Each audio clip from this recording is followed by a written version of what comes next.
The content presented is for entertainment purposes only. Some content may not be suitable for all viewers. Viewer discretion is advised.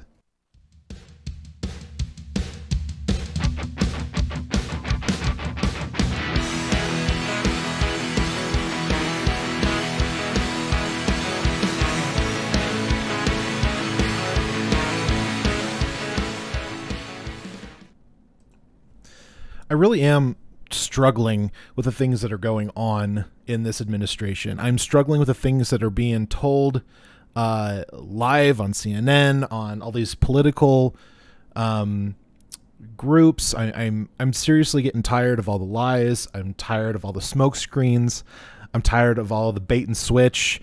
I'm tired of all of the reaching and trying to find racism and inequality and bigotry where there isn't.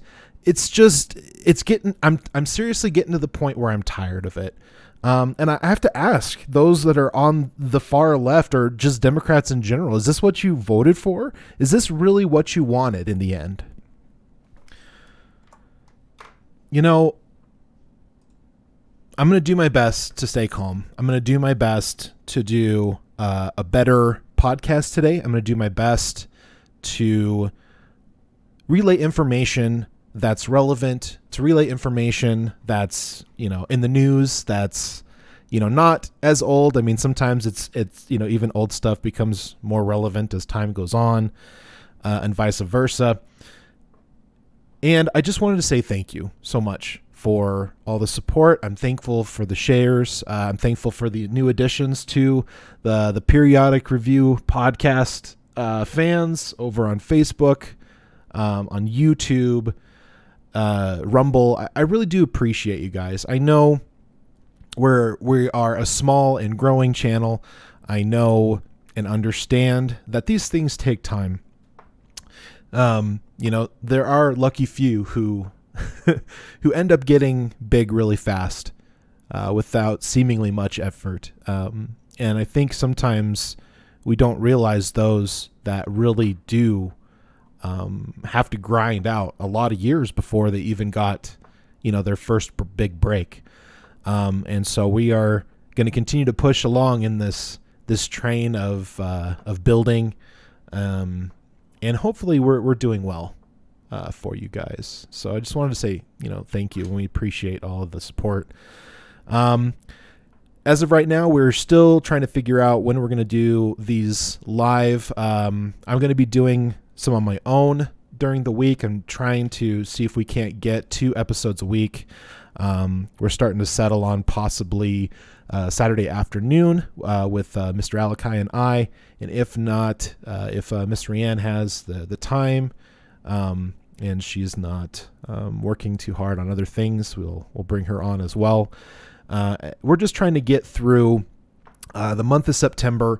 After the first week of October, then we should get back to seeing the whole crew together.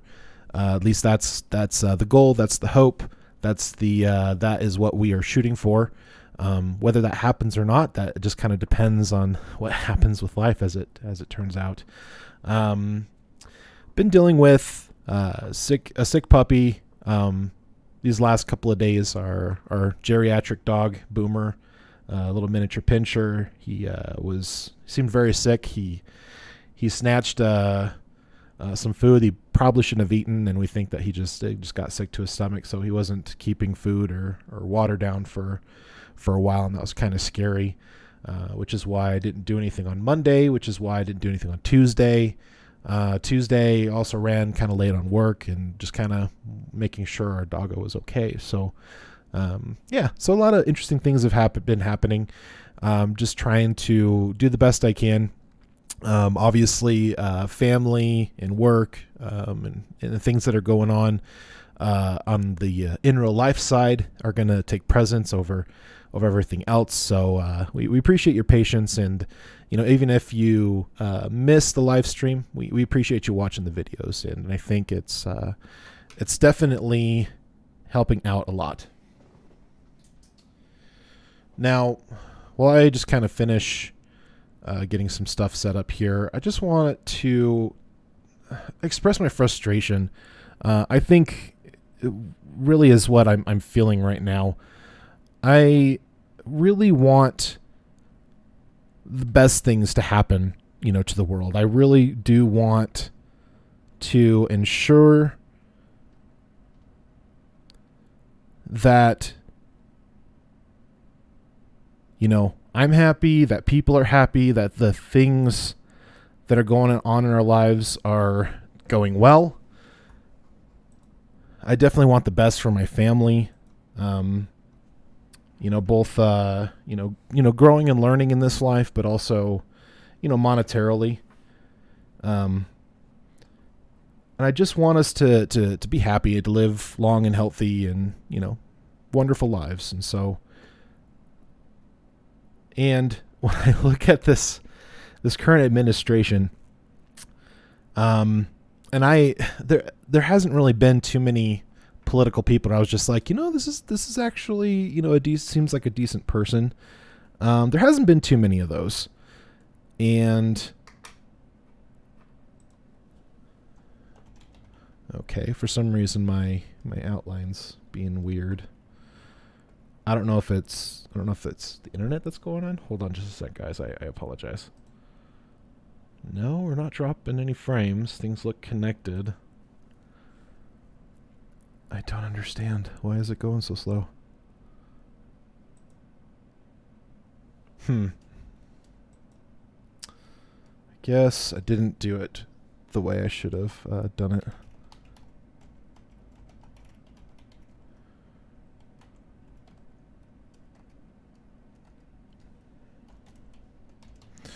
I apologize.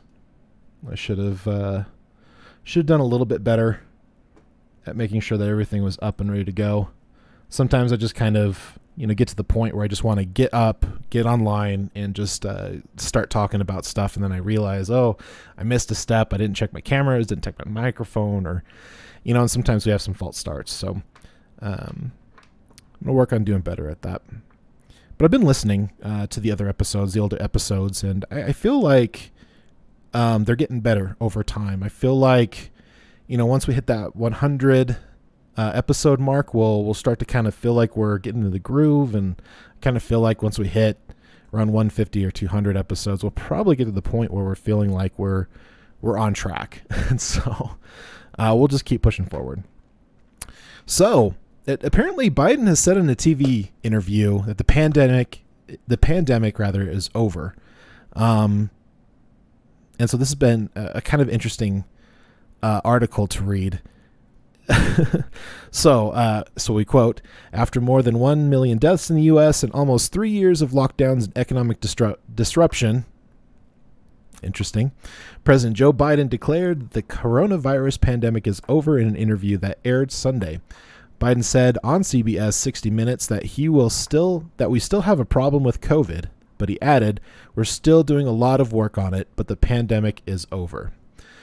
The virus has killed more than 1 million people in the U.S., plummeted the economy, and disrupted schools for millions of U.S. children. The National Bureau of Economic Research reported last week that COVID-19 continues to choke the labor supply. It estimated that COVID illness have reduced the U.S. labor force by about 500,000 people, about 0.2% of all adults. Pandemic also severely disrupted supply chains, leading to chronic shortages of key goods, inflation, factory closures, uploaded shipping containers, and other negative effects on a nation's economic well-being. FTI Counseling, the international business consulting group, reported early this month. So, one of the things I'm very frustrated about this administration, and also many others, but I just kind of feel like things have been really exacerbated, especially with this pandemic. And it's been really interesting how Biden and the administration are utilizing this springboard for unprecedented spending. A lot of pork and different, laws and, spending bills. And I kind of feel like we've kind of been welcomed to the age of no accountability. Where the Biden administration will continue to blame not only Trump for their mistakes, but as well as the pandemic for America's economic downturn. And I think it's funny, especially when we talked about earlier, where Biden was patting himself on the back for bringing, tens of, hundreds of thousands of jobs back, from the pandemic. Not citing, of course, any information to state otherwise, that it was basically people going back to work and, businesses hopefully recovering because of, many people lost their businesses. People don't understand this. A lot of food chains, not the corporatized ones or the ones that are. See, this is the thing. One of the great things about doing this podcast is it helps my brain. I'm trying to get it to heal. I'm trying to get it to the point where the words and the things that are going on in my head match up. And this is due to the point that I've had 4 different concussions in my past. And so this is kind of like a mental exercise for me in order to not only learn and grow and understand what's going on in the world and kind of, comment on these things, but it also helps to kind of work those brain muscles so I can pull these words that I know are in my brain. I know they're locked in my memory bank somewhere.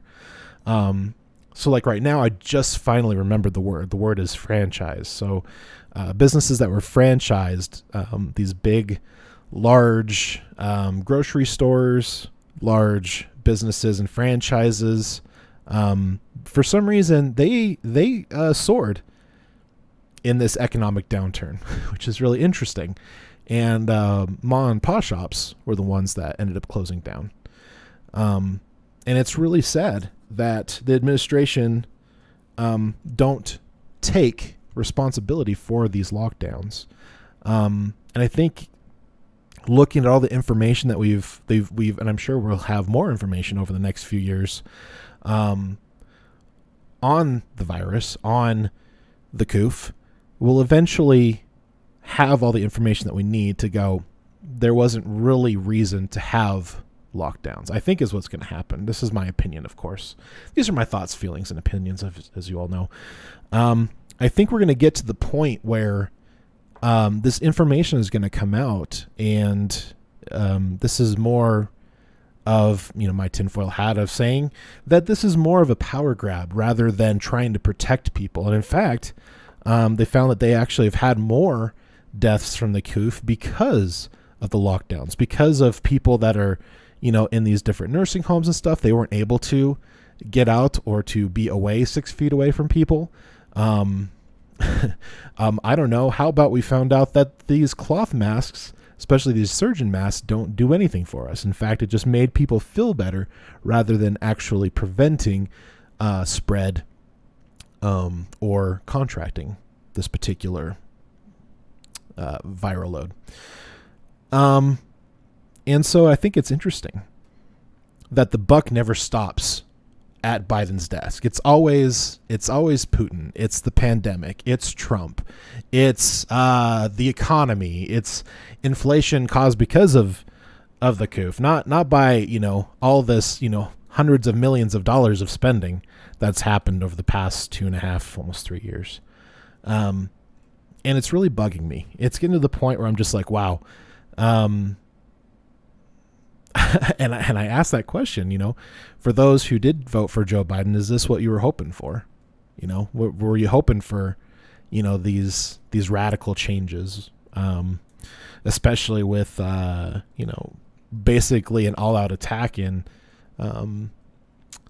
forcibly, shutting down a lot of these, these pipelines, these pumping offshore, pumping onshore, leases to pump oil in America, and then taking a trip to Saudi Arabia to basically beg for more oil and not getting it and having to pull from our reserves in order to keep some of the gas costs down. Now, I don't know about you guys, but here in little town southern Utah here, we've felt it. We've had over $5 a gallon. I think it peaked up at about $5.29 a gallon. And then once those reserves start pouring in, yeah, we did get a downturn on the gas prices, but by then it was over $3 more than what we've been paying.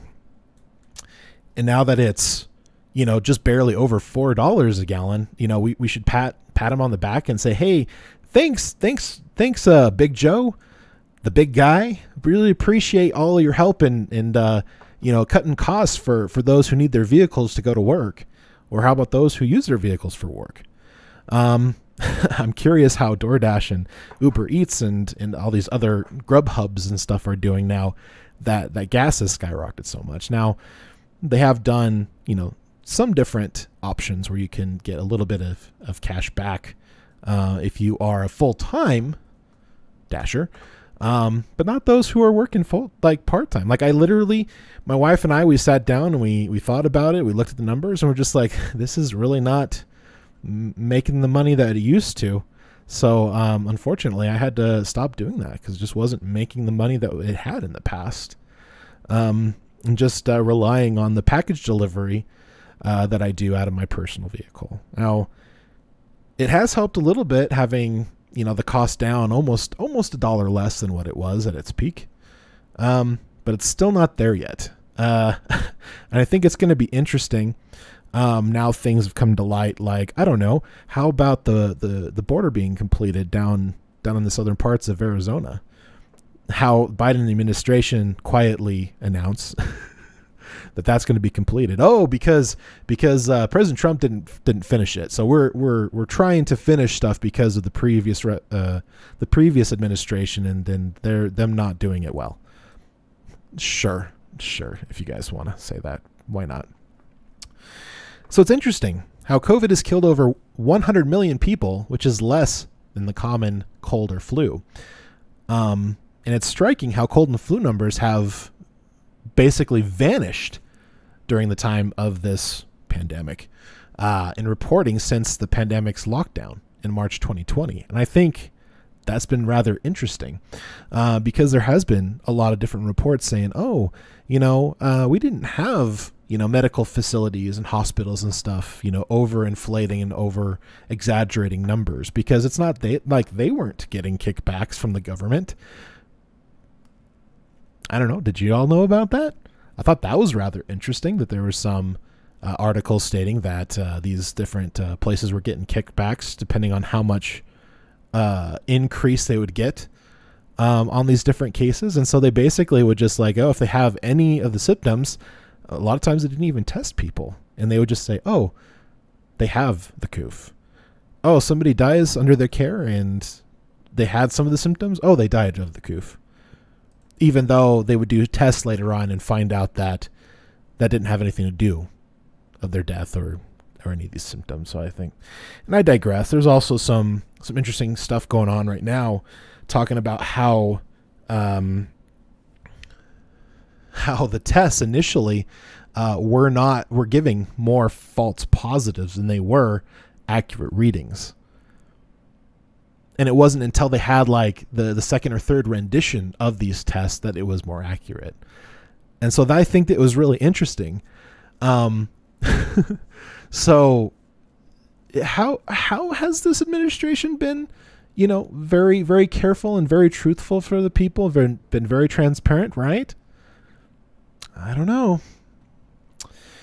Things that have been going on have, stayed otherwise, in my opinion.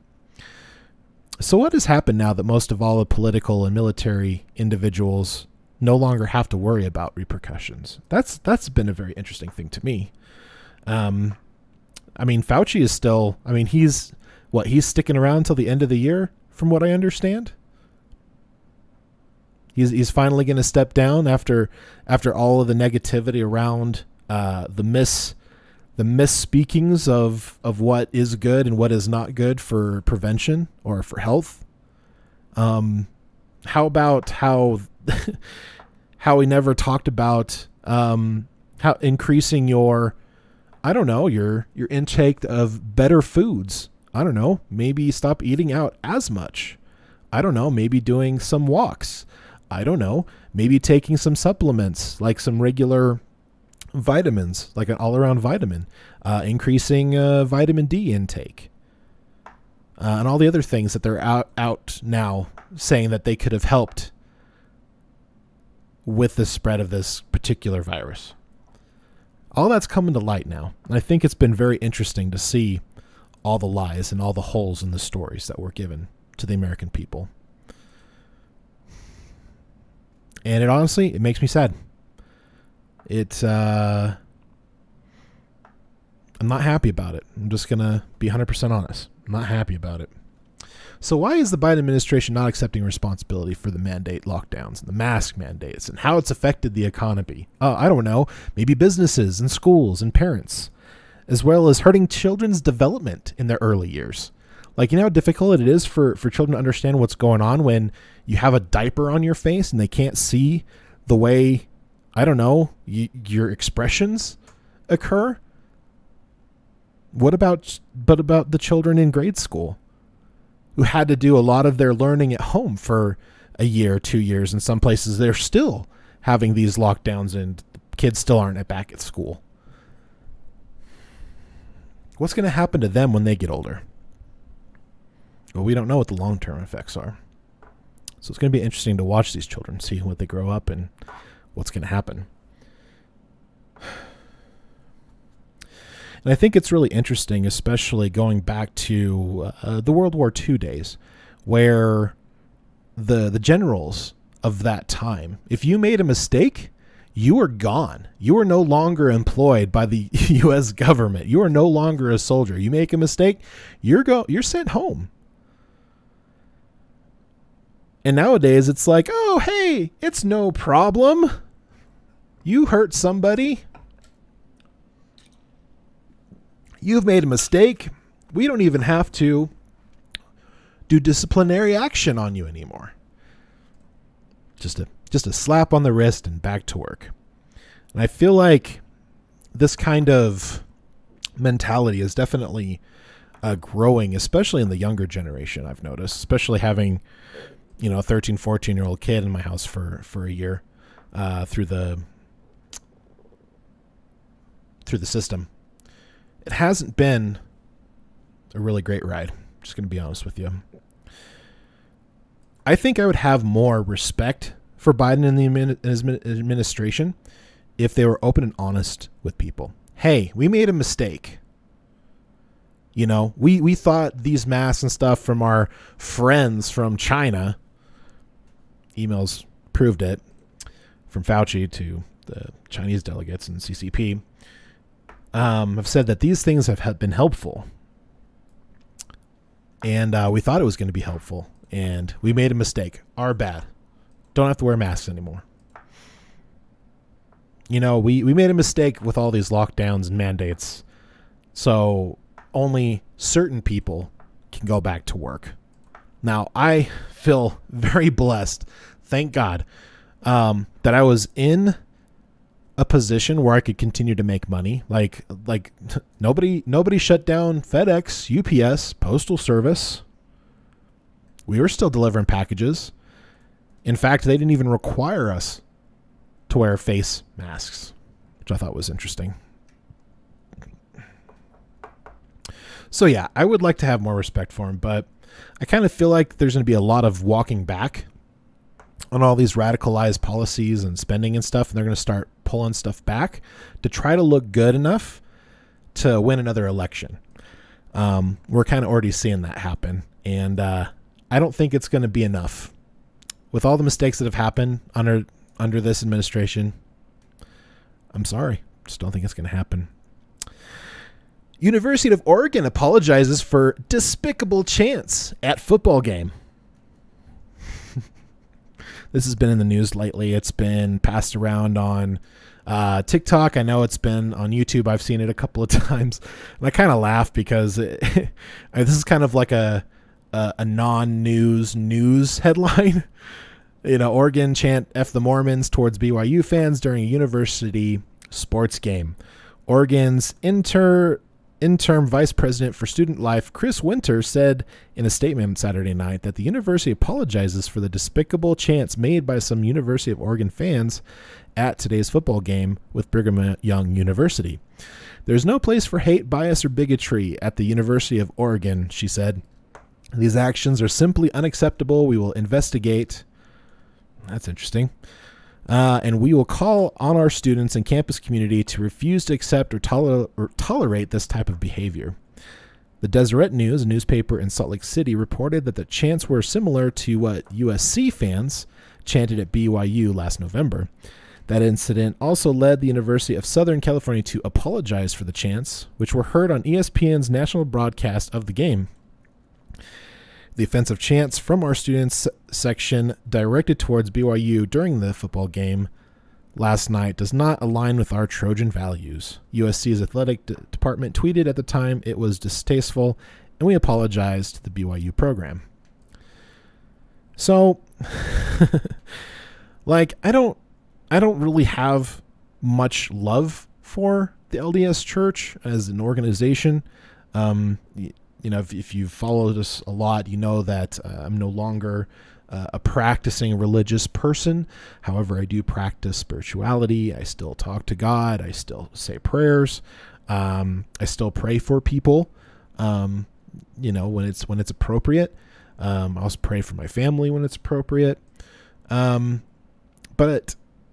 although these individuals have the ability to utilize the freedom of speech, the chant is still in bad taste. I would agree. I think for them to go to the point where they need to apologize for people that they don't need to apologize for, and to get to the point where they're going to investigate, I think is kind of silly. Especially with the Oregon video that I saw. It was clearly fans chanting it. And I think it's appropriate to say that these people were probably just trying to rile up the BYU fans. And, when you say things that can be construed as hateful or bigoted or whatever, I think a lot of times people are just doing that to get a rise out of people. I don't think they really want to F the Mormons, like, objectively. I don't think that that's something they want to do. But I think they just wanted to give a little taste of medicine to the other team, and be, try to be like, try to get a rise out of people. And I think that's exactly what it was. Now, does that excuse them from saying it? No. I still believe it's in bad taste. I believe that obviously you shouldn't chant that kind of stuff. And I think it is inappropriate. But again, they're utilizing their First Amendment rights. So I doubt that these are anti-Mormons. And yeah. Do I think that the apology was needed? And it wasn't like there was a direct connection from the opposing school that was there. Like, there wasn't, I couldn't very well easily make out, like, if they had like Oregon shirts on, or if, they could reasonably, figure out if they were students or not. I don't really know. But I really don't think that apology was needed. Oh, we are so sorry for these individuals who, made a chant in bad taste and bad manners at a sports game. It's like, why do we need to apologize for these things nowadays? Why are we so worried about? Oh goodness, here we go. I'm trying to pull the word out right now from my brain. Basically, where things could seemingly be seen as bad, but they really aren't, because nothing bad happened. Like, nobody was hurt. Maybe feelings were hurt, but no violence was perpetrated on anybody. Like, I'm not really sure what the word is right now. But it is in bad taste, and I'm just going to move on. I'll probably remember it at some point.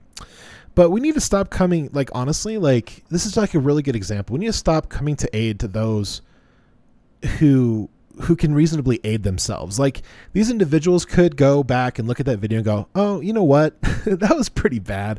My bad, guys. We probably shouldn't have said that about the Mormons. Even though we're just trying to, rile up the opposing BYU team fans. Are bad. I think people could reasonably look at that and go, oh, that's kind of dumb of me.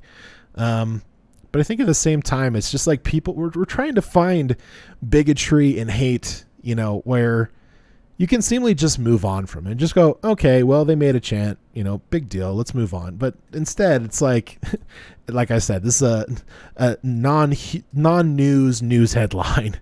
I just think it's really funny that we need to do that. And I think that people who feel like they need to go out and champion those who they don't feel can take care of themselves. Can we just move on from these kind of stupid little things? Like, let's talk about things that actually matter. Let's talk about things that, when people actually perpetrate violence. I don't know, like riots. I don't know, like burning down buildings. I don't know. How about shooting at people? Why don't we talk about those kinds of things, not nonviolence, But I digress. Well, guys, if you made it this far, I hope you've been enjoying this episode, because today's episode is sponsored by viewers like you. So thank you. If we earned your subscription today, don't forget to hit that red subscribe button, click that damn bell, and turn on your notifications so you don't miss a content release. The best way to support the channel is to share your favorite video, crush that like button, and leave a comment down below. Send all of your topic ideas, articles, and videos to theperiodicreview@gmail.com. And if you missed yesterday's live stream, the Periodic Review podcast is now free on YouTube, Spotify, Rumble, and Facebook. All of our links are in the description down below. So welcome back to the show. Hope you like those little... I like doing them, to be honest. I really do. Spotify.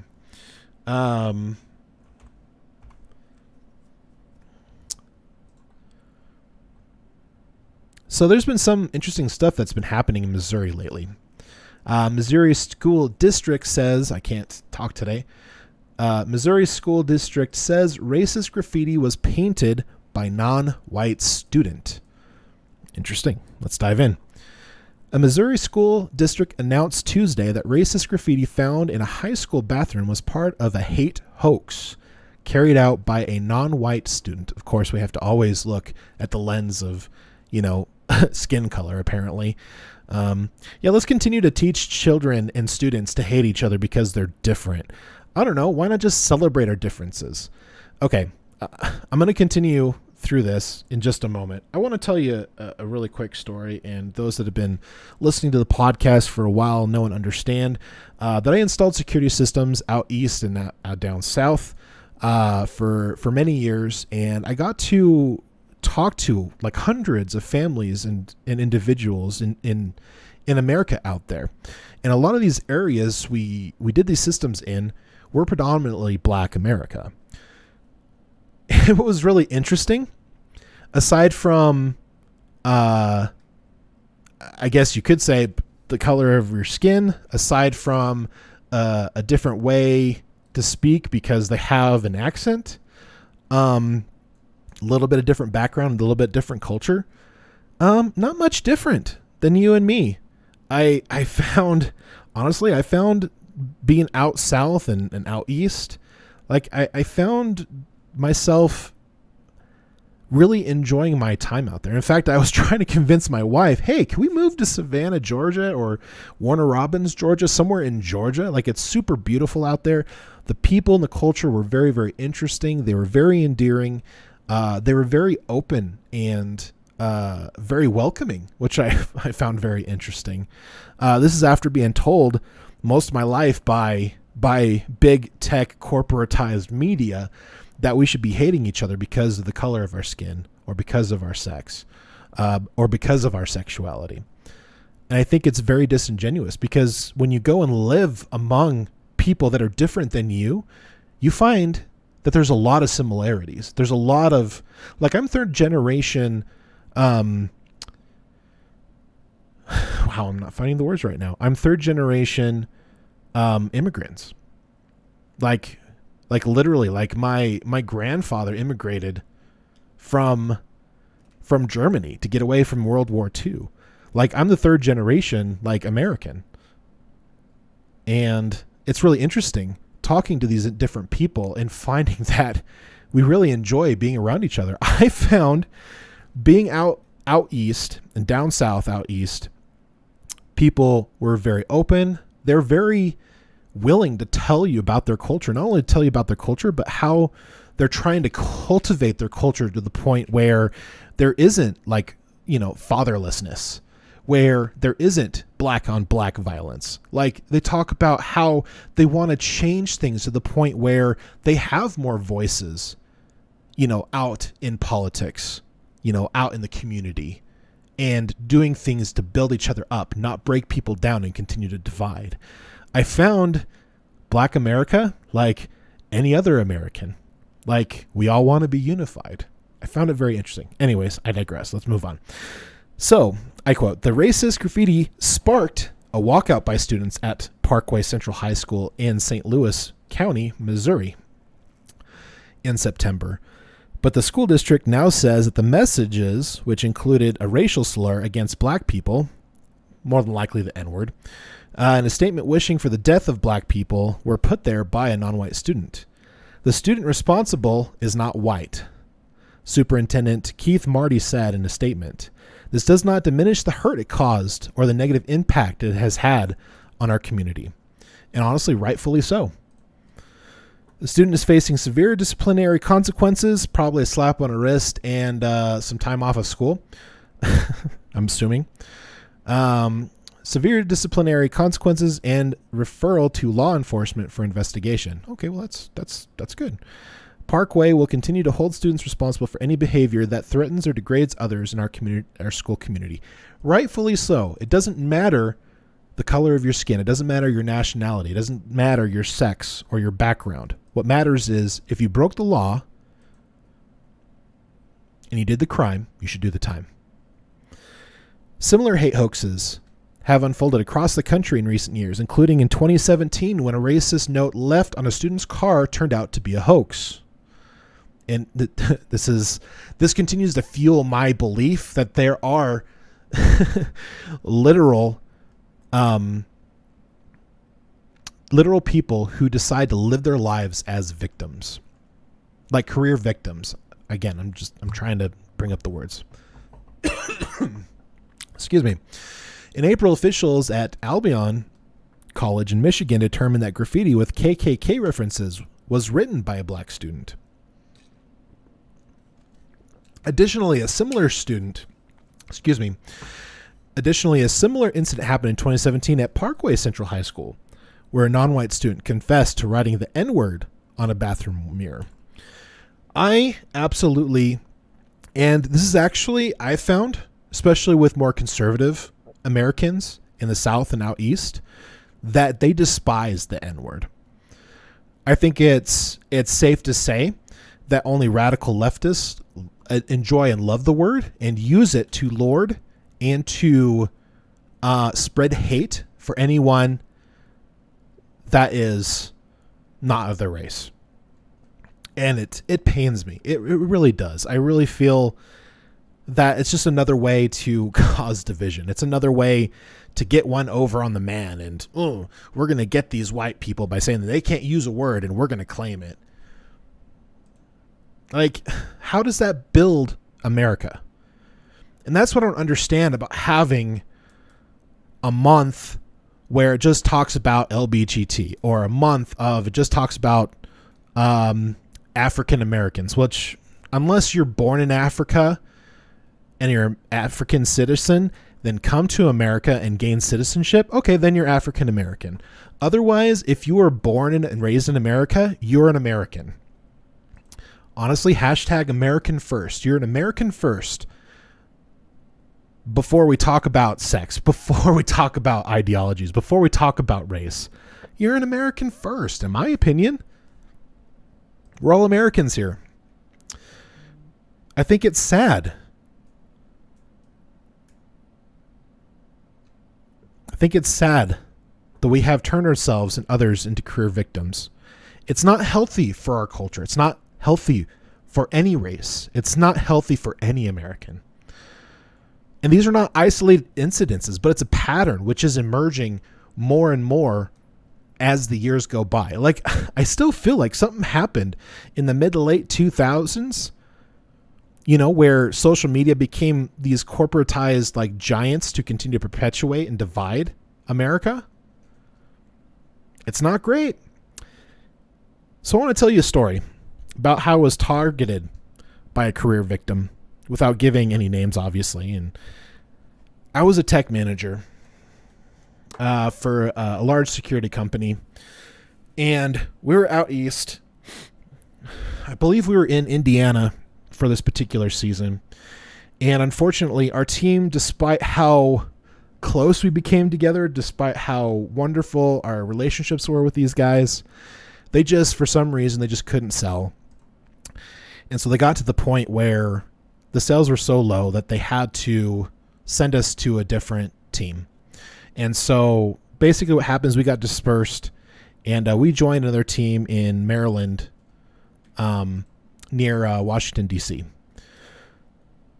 And so basically this is how the story went, without going too much into detail, is that basically we had a tech manager who was struggling to make connections with the sales team and to make good relationships.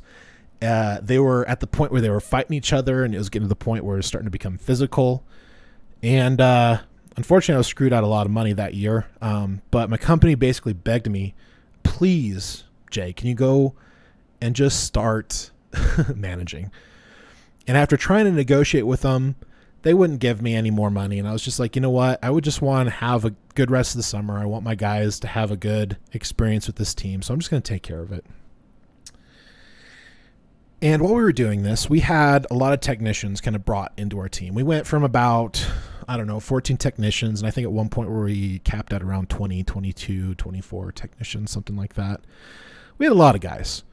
And it was pretty blended. Like, we had probably about 4 or 5 black guys. We got about, 3 or 4 Latino guys. And the rest of the guys were probably different variations of white. And everybody was doing really good. We weren't having any issues. We were talking. We were communicating with the sales team. Like in 2 weeks, like, I just begged everybody. I was just like, let's just turn this around. Let's have a good summer. Let's just ride it out, you guys. You know? I'm sorry. I'm getting a bit heated, and I'm going to try to keep my temper down here. Basically what happened was we had an individual that was put in our team because he was a very toxic technician. In fact, he bragged about how the previous employer that he was able to win a bunch of money because he was able to basically get them to think that he was discriminated because of the color of his skin. And he was bragging about this. He bragged about it to me. He bragged about it to his roommates and all this stuff. Well, after trying to work with this individual and try to help him understand, like, hey, there's things that we need to do. There's policies in place. There's procedures we have to do. And we got to continue to do these to do our job properly. What was happening was this person would get a late install, like 9:30 at night, which is late. And instead of what we're supposed to do, which is install the basic system, which takes 45 minutes to an hour, then scheduling out the cameras, he would just reschedule them and then yell and scream at me to tell me that I couldn't tell him what to do. I was not his manager. Things like, it's my install, it's my money, I can do whatever I want with it, and there's nothing you can do about it. And I was like, okay, well, that's fine, but I would appreciate it if you wouldn't schedule it on days off, and I would appreciate if you do schedule it that you take care of it then. And we went back and forth on this. He did this about 4 or 5 different times where he would schedule it for a Sunday or another day, and he just wouldn't show up. He just wouldn't do it. So after writing him up a couple of times because he wasn't doing what he was supposed to do, and I was talking to my regional, and he's like, yeah, we're just going to, create a paper trail, and whatever we need to do, we need to do. And I was like, okay, great. So it came down to after the second time I wrote him up for rescheduling and then canceling and then basically costing everybody else, money and, time and unfortunately not building good relationships with sales teams. I basically had enough, and I was just like, I talked to my regional. I was like, hey, we need to get rid of this guy. Super toxic, send him to another team, get us somebody else. I don't care if I have to go back and install more systems. Like, this person is seriously dragging everybody down and is going to completely do the kibosh to our team. They basically told me, deal with it. We're not going to send him anywhere. I was like, okay, fine. We'll just deal with it. And so I just left it alone. I just I'm not going to write him up anymore. I'm just not going to deal with it. And he's not going to listen. I'm trying to retrain him. Now he won't let me, assist him on installs and stuff. And so I was just like, I'm just going to leave it alone. Well, it came to turn out that he decided that because I wrote him up, that he was being discriminated against because of the color of his skin. So in order to convince the corporate company that was happening, he was trying to get people who weren't close to me, and one of them was my roommates at the time, to lie and say, hey, I'm being discriminated against because of what Jay is doing. He's written me up twice because I'm not doing my job, and I'm being discriminated against because of the color of my skin. Love career victims. Thank God. Thank my roommates, thank the individuals that he spoke to. They basically said, no, Jay is a decent guy. I think you really need to listen to him and actually do your job. And actually stood up for me. Because that literally could have ended my career. It literally would have cost me hundreds of thousands of dollars, every year, because of it. And so, I guess this is just an example that anybody can be racist. Anybody can make the wrong decision and make a mistake. And it was a mistake. And I think if he had realized and actually worked with me, he would have realized how we could have had a good relationship with each other. But anyways, I digress.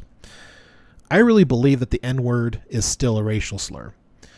And I don't think it's okay for anybody, no matter what background, race, skin color, sex. I don't care. It's not an endearing term. It really isn't. So why are some parents encouraging children to see through the lens of only race? Why are some children being taught to be career victims? Why is our media, in film, TV series, why is it in music, to continue to allow people to use these kinds of things? Honestly, I think it honestly comes down to power. I kind of gotten to the point now where I feel like I'm seeing through the cracks of, the whole racial divide, the whole sex divide, the whole gender, divide. I really think it's about power. I think people divided in people who are leaderless, people who are holding on to these things to perpetuate hate in the world are being overpowered, in my opinion. So yeah, so coming down to, these things being said, these things being done, I get it. Freedom of speech, I understand. I get it. If you want to go and keep saying the N-word and you think it's a term of endearment, you can tell your buddies and you can also use it to demean other people. More power to you. I just would like to politely disagree. So Department of Defense launches new review of equity chief after discouraging posts about white people exposed. Let's dive into this one. It's been a very interesting podcast tonight.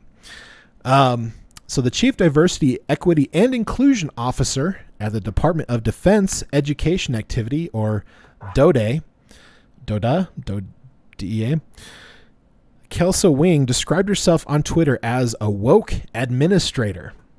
And she says, and she was exhausted at these white folks in professional development sessions. Diversity, equity, and inclusion efforts in DODA are an important part of building and sustaining an organizational culture where all students, educators, and staff are valued and respected. How about give value and respect to those, who deserve value and respect because of their merits? I don't know. Maybe there was somebody that was a very pivotal person, during the times where there was a greater part of racial injustice, which I don't think is as big as it was back then. Dr. Martin Luther King, I think was his name. Something about judging people by the merits of their character and not the color of their skin. I think we might have heard of him. So our focus remains on ensuring military-connected students, their families, and our employees have equitable access to opportunities and resources that support student achievement and readiness for college and careers. Now, I believe it is really important to make sure that everybody has a chance to do what they want to do, and, they're given the things that they need to be successful. But when it comes down to it, this is I go back to when I was a manager for techs. I can only do so much in the training process of teaching people how to do their job properly, ensuring they have the tools to execute that job properly. But it's their job to take that input and to execute it properly to do a good job. And if they don't, if I literally give them all of the knowledge, all of the training, all of the tools, and then they just go, I really don't want to do it. You can't force somebody to have an equal outcome as somebody else. It's very disingenuous to say, well, this technician is my best technician, and not everybody's going to be that technician. Everybody is a little bit different. Everybody's going to have, everybody's going to make mistakes and everything. However, you can't give an equal outcome because everybody is different. And that's why I think school is so funny right now, because we're trying to give these standardized tests and these standardized information. And then we expect these children to come out of high school ready to be a part of society. And they just aren't. Number one, scientifically with, brain development, you're not really at that point until you're in your mid to late 30s. But as well, they're just not ready for the real world. They're not given the proper tools. They're not given the proper teaching, the proper processes and procedures in order to make it in life. That people aren't taught, you're going to have to probably work in jobs that you don't want to work with for a while until you get to that point where you're doing what you want to do. People aren't told that. People aren't expressing how once you graduate high school, you're going to have to keep working hard. You're going to have to keep working on doing a good job. And it's unfortunate that these people aren't taught these things. I didn't finish this. I apologize. Let me get back to it. Wing's Twitter and her LinkedIn account appeared to be deleted or deactivated. Get woke, go broke? I don't know. Fox News Digital previously downloaded a copy of her professional account profile. It indicated she worked at DoD for 16 years and was promoted to DEI chief in December 2021. This lady actually had the audacity to say that black people can be racist too. Anybody can be racist. Racism can be done by anyone. Duh. I had to stop the session and give Karens the business. We are not the majority. We don't have power. What? Coming from a place of victim much? By the way, you do have a lot of power. You do. Everybody does. Wing said on Twitter, "Caudacity is a slang term that is used to describe audacity demonstrated by white people." Huh. Does that sound like a racist term to you? Does to me. On another occasion, Wing responded to a user who said, "I am exhausted by 99% of the white men in education." Why does it have to be white men? Or just men in general? And the 95% of the white women, same deal. Where can I get a break from white nonsense for a while? Wing responded, "If another Karen tells me about her feelings, I might lose it." So let's review the definition of racism, shall we? A belief that race is a fundamental determinant of human traits and capacities, and that racial differences produce an inherent superiority of a particular race. I don't know. You want to talk about privilege?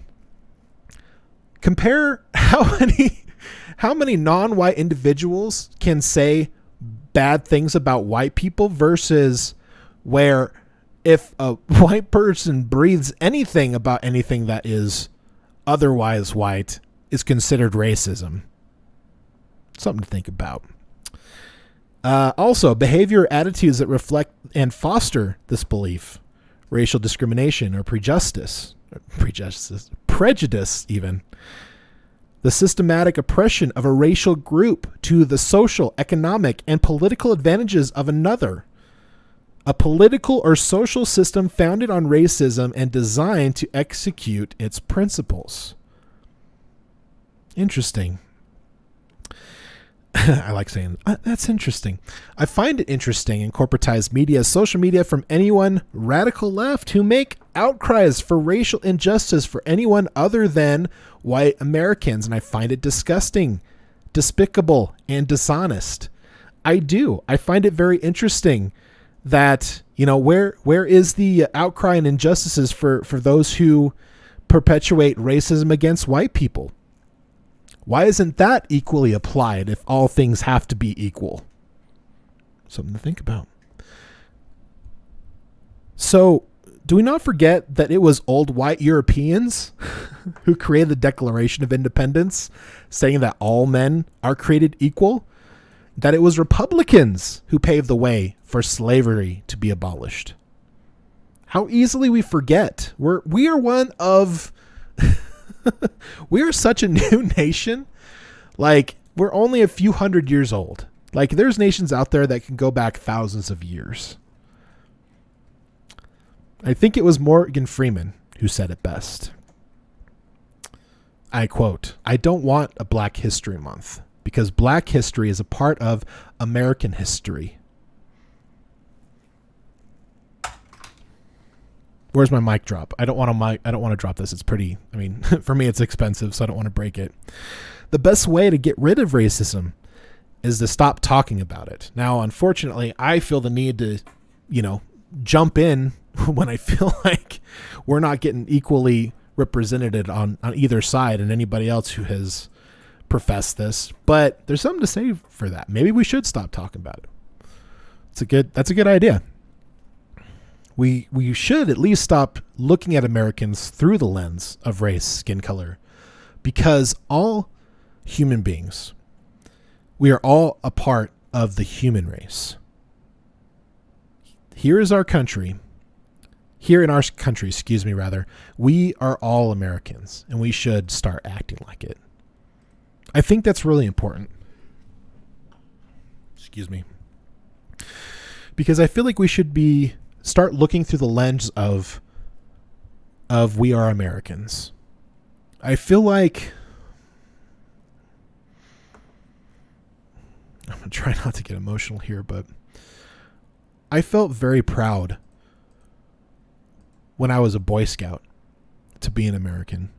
I was very proud of being a Boy Scout. It was kind of like my way to say, thank you for those who are in the military, in the police, who are doctors, who are engineers, who are artists, who are bricklayers, who are painters. That's something I found radically interesting about the South and the East. You know who was building all of the buildings out there? It wasn't Latin America. It was Black Americans. Fixing homes, laying bricks, painting homes, fixing electrical work. Like it was anywhere else, but because it was predominantly Black Americans, those were the business owners. Made sense to me.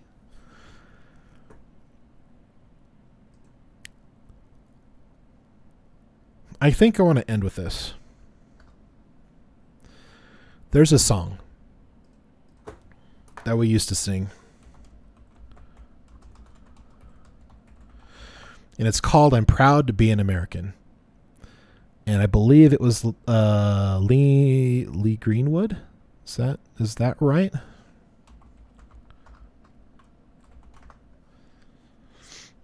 Lee Greenwood. If tomorrow all the things were gone I'd worked for all my life, and I had to start again with just my children and my wife, I thank my lucky stars to be living here today, because the flag still stands for freedom, and they can't take that away.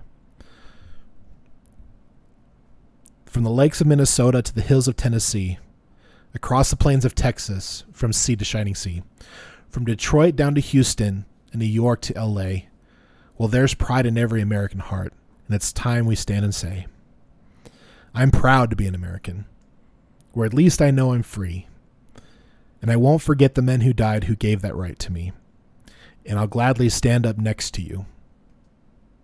All Americans, all skin colors, all races, all sexes, all genders, and stand and defend her still today, because there ain't no doubt I love this land. God bless the USA. And with that being said, from my family to yours, good night.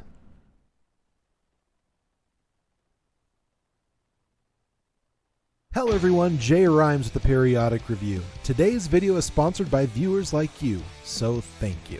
Hopefully we've earned your subscription today, so don't forget to click that subscribe button and hit that damn bell to turn on your notifications so you don't miss a content release. Check out the video links at the end of every video to view our previous content, as well as visit the description section for more links to enjoy. Thank you so much for watching today's video, and from my family to yours, good night.